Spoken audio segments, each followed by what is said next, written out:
Assalamualaikum warahmatullahi wabarakatuh. Selamat berjumpa anak-anak kelas 5 yang Bapak banggakan.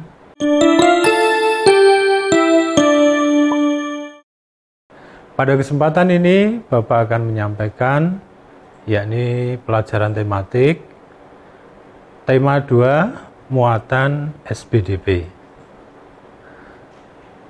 Yang pembahasan pada kali ini adalah pertama, tangga nada. Tangga nada merupakan susunan berjenjang seperti do, re, mi, fa, sol, la, si, do. Gitu ya, dan atau dibalik do, si, la, sol, fa, mi, re, do. Gitu.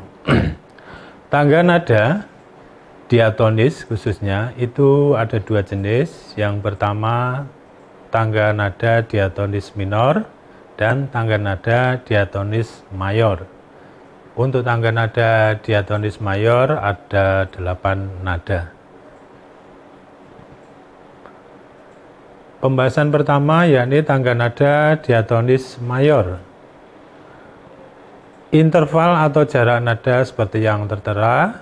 Adapun ciri-cirinya, yang pertama adalah bersifat riang gembira, yang kedua bersemangat, yang ketiga biasanya diawali dengan dan diakhiri dengan nada do, dan yang keempat diawali dengan nada sol atau mi dan diakhiri dengan nada do.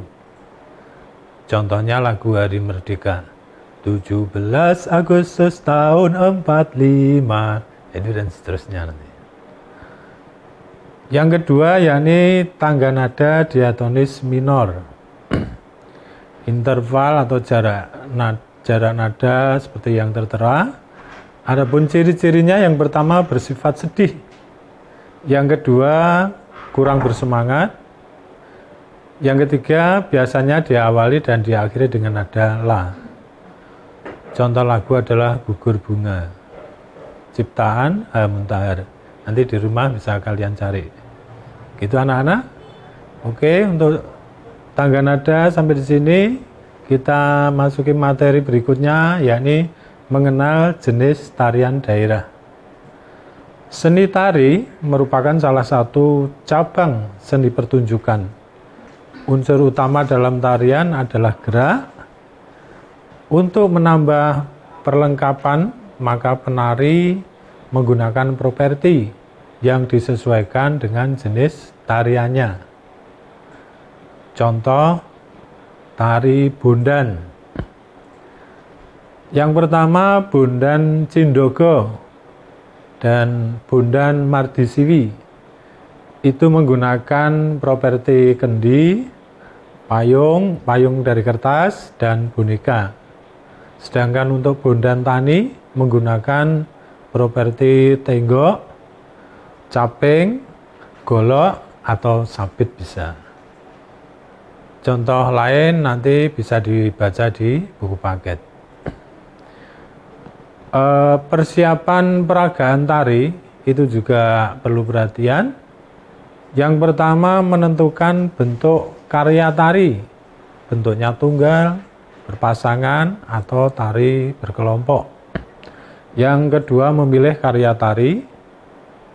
Yang ketiga menentukan jumlah penari, berapa itu, 4, 3, 2, dan sebagainya. Yang keempat memilih properti tari seperti tadi, ada payung, boneka, dan sebagainya. Yang kelima menentukan iringan tari. Dan yang terakhir itu memilih busana tari. Fungsi iringan tari, coba anak-anak perhatikan, itu ada 5. Yang pertama sebagai iringan penyajian tari. Yang kedua memberi irama atau mengatur waktu. Yang ketiga yakni menambah semarak. Yang keempat pengendali atau pemberi tanda.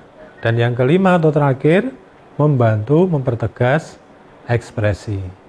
Ya, itulah materi tentang seni tari, dan berikutnya adalah materi tentang gambar cerita. Ini ada di SBDP kelas 5. Gambar cerita adalah gambar yang menunjukkan kegiatan orang-orang atau binatang dalam suatu peristiwa. Ya, jadi itu pengertiannya.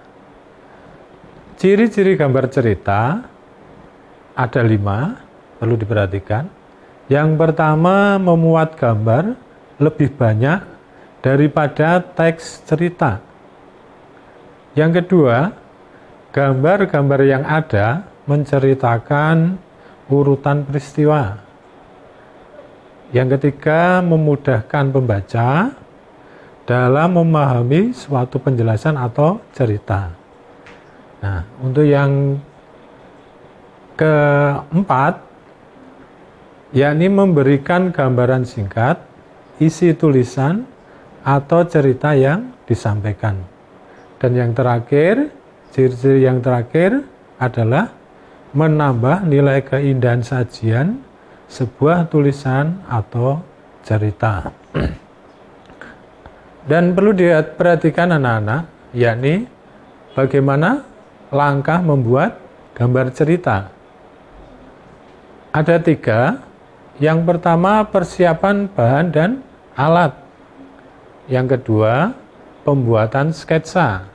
Jadi dengan membuat sketsa gambar, kemudian sebaiknya sketsa dibuat lebih dari 1 agar kita bisa memilih yang terbaik dari sketsa tersebut. Dan yang terakhir atau ketiga, yakni penyempurnaan gambar. Terakhir adalah macam teknik pewarnaan. Jadi pada gambar cerita nanti biar lebih indah adalah dengan teknik pewarnaan. Teknik pewarnaan ada 2, perlu diperhatikan. Yang pertama, teknik pewarnaan kering, yakni pewarnaan menggunakan media yang tidak memerlukan bahan pengencer. Pewarnaan kering, misalnya krayon, pensil warna, kemudian oil pastel, itu bisa. Teknik yang kedua, yakni teknik pewarnaan basah. Pewarnaan ini menggunakan media yang memerlukan pengencer seperti tinta, cat air, cat minyak. Nah, jadi kalian sudah memahami 2 teknik pewarnaan. Alhamdulillah untuk materi SBDP sampai di sini dulu, dan nanti bila ada perjumpaan akan Bapak sambung lagi. Semoga bermanfaat ilmu yang Bapak sampaikan, dan bagi kaliannya semua dapat mengambil hikmah dan berkahnya. Sekian, wassalamualaikum warahmatullahi wabarakatuh.